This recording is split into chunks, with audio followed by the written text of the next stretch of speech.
Greetings mga migs! Welcome back sa Buhay na Salita TV. So ngayon medyo marami-rami ang ating stocks ng Leklay. So mostly Malaysian at merong dalawang Thailand. At syempre i-discuss din natin ito kung ano itong Intuition bracelet. So mamaya nagpapawis pa buhay pa yung buhay na buhay yung Leklay na nasa loob. Yan, i-discuss natin mamaya kung anong gamit nito at saka paano ito gamitin. Ito, maganda ito sa mga taong gustong mabukas ang kanilang third eye at saka gusto nilang i-enhance ang kanilang spiritual ability, lalo na sa intuition nila. So mamaya discuss natin to. So unahin muna natin itong mga stocks natin ng Leklay. So mga migs, meron tayong Thailand. Actually, may kwento ito Ano lang to, binenta sa akin ng isang kakilala ko kasi ibang relihiyon ang kanilang pamilya. Pero gustong-gusto niya ng Leklay. Kaso lang, napupuno na siya sa mga pangbabatikos ng kanyang pamilya kasi iba talagang paniniwala. So, napilitan siya na ibenta na lang sa akin para mawala na sa kanila, para tumahimik na yung mga kasama niya sa bahay. Pero ang istorya nito, dati daw, maliit lang daw to, halos magka-level lang dito sa lalagyan. Pero ngayon daw, ayan lumagpas na parang habang tumatagal daw ay lumalaki siya.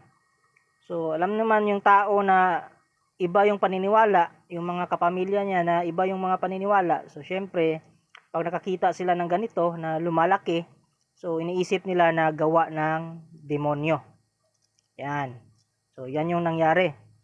So, inaaway siya palagi ng asawa niya kasi ayaw ng ganon.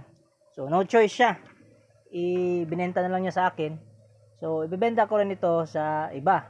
Kasi meron akong gamit baka magtampo pa yung gamit ko.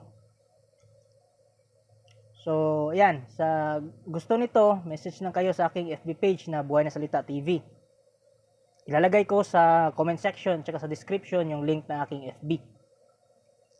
So, ito yung kwento nito. So lumalaki siya. Yung iba nga kumakalas sa lalagyan Ganito, kumakalas yung iba para gusto nilang mag-expand.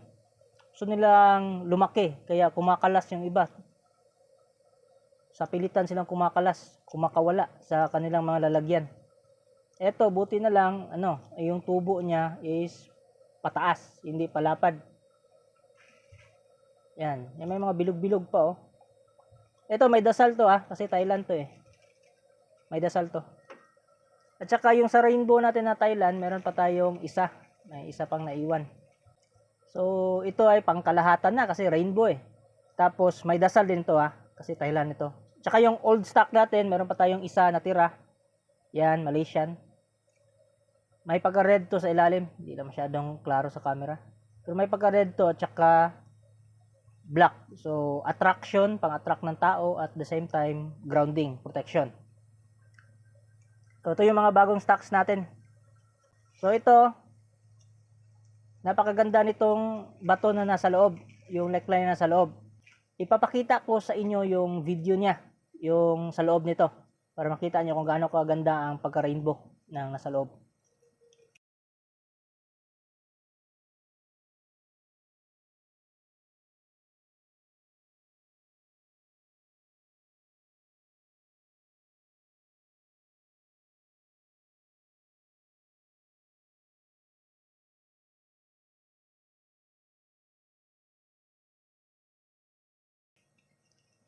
At saka ito din.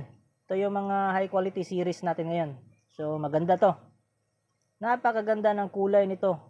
Silver, black, neon red. Mamasa-masa pa At saka sa likod, napakaganda ng likod. So back to back, may pagka rainbow din dito sa sa ulo banda. Yan, rainbow din. Maganda siya. So mga migs, kayo nang bahala kung anong magustuhan niyo dito. At saka ito din, rainbow din. Yan. Hindi masyadong klaro sa cellphone ko.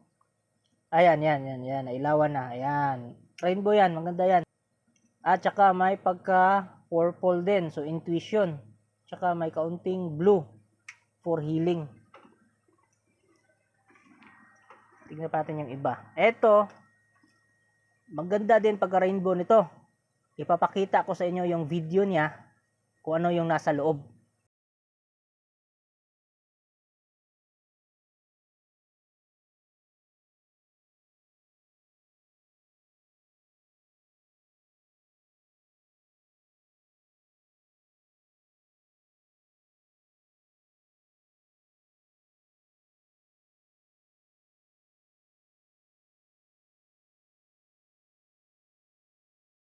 So ayan, napaka-solid ang pagka-rainbow niyan. Tsaka may purple. So sa gustong magpa-enhance ng kanilang third eye o gusto nilang mabuksan ng kanilang third eye, so nakakatulong ito. Yan, ang ganda na pagka-purple oh. Pero dapat alam nyo kung paano i-activate. So alam nyo yung mga proper meditation. Ako hindi ko gusto na mabuksan yung third eye ko kasi magugulatin akong tao. Ayoko nang nakakita ng mga ano. Lalo-lalo na pag ginugulat ako, ayoko nang ganoon. Saka sa mga rainbow series natin, ito yung pinaka paborito ko. Yan, ganda na pagka-rainbow. Yan, ganda na pagka-rainbow niya. At saka ang ganda din ng loob niya. Oh. Yan, mga maliliit na bilog-bilog. Yan, ito yung isa sa mga paborito ko na pagka-rainbow. Medyo pricey ito, itong nasa baba. Ito nasa taas, ito yung medyo competitive yung presyo at saka magaganda din kasi 2-in-1. Dalawang neckline ang nasa loob. Ayan, rainbow at saka neon red. Yan, black for protection.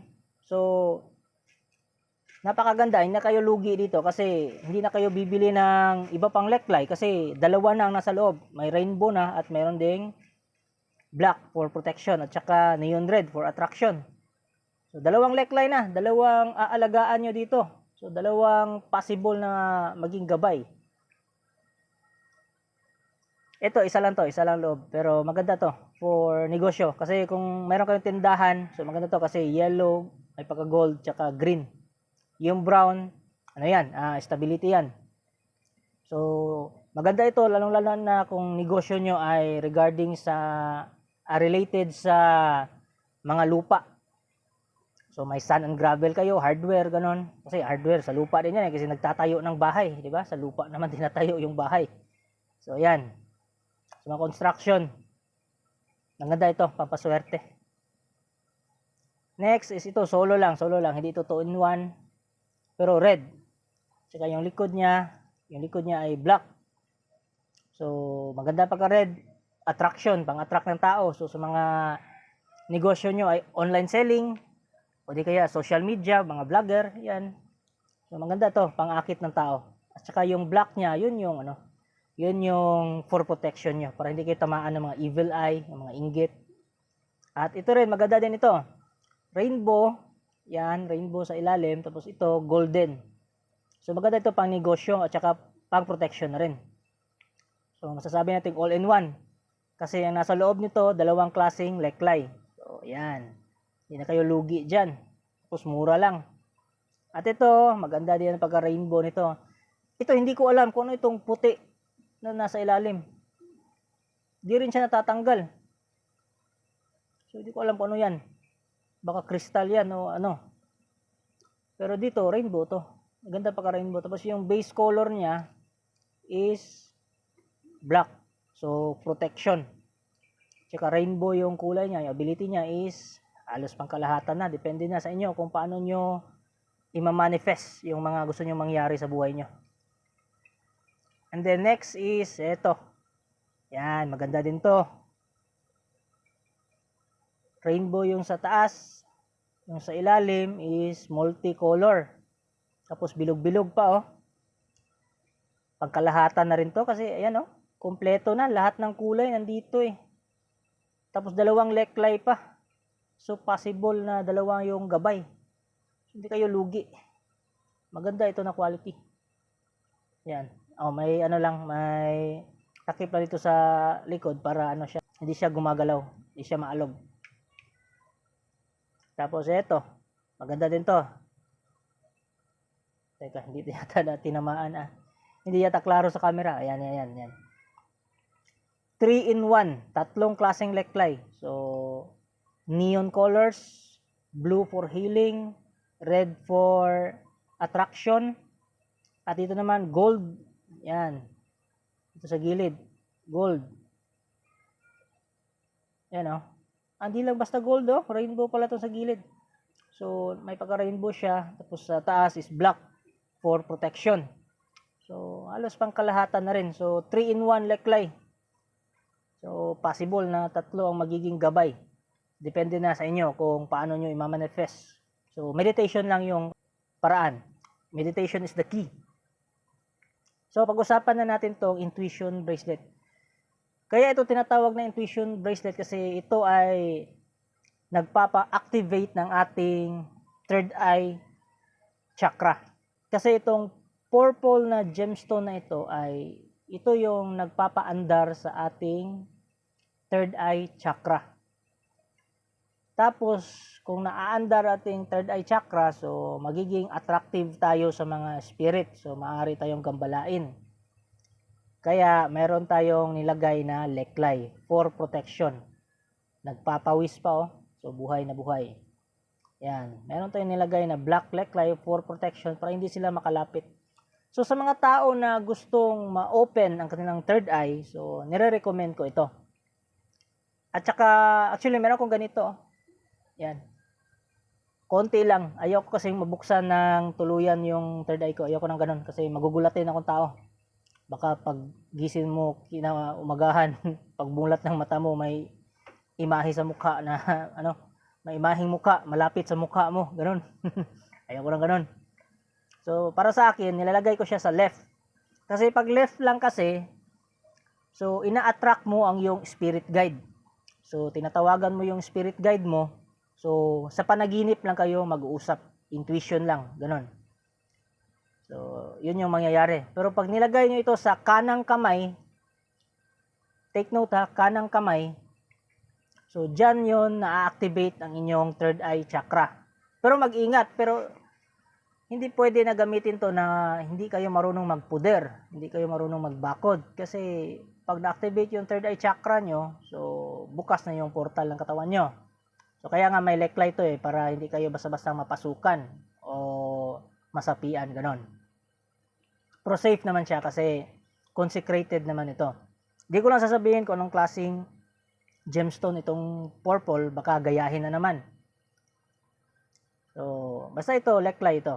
So bracelet to siya, bracelet. Yan, suot natin. Yan. Pwede rin nasa ilalim to. Ganyan. So depende na sa inyo kung ano yung estilo nyo, yung fashion nyo. Pero stretchable ito, stretchable. So, at saka gawa din siya sa nylon. So, hindi basta-basta napuputol kahit mabasa siya ng tubig. Hindi siya basta-bastang napuputol. Kasi made of nylon siya, elastic nylon.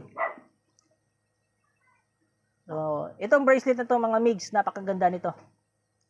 Actually, subok ko na to kasi ito, sinusuot ko. Hindi nga lang sa right, sinusuot ko siya sa left. Para intuition lang. Ayaw ko kasi mabuksan yung third eye ko Kaya sa left lang.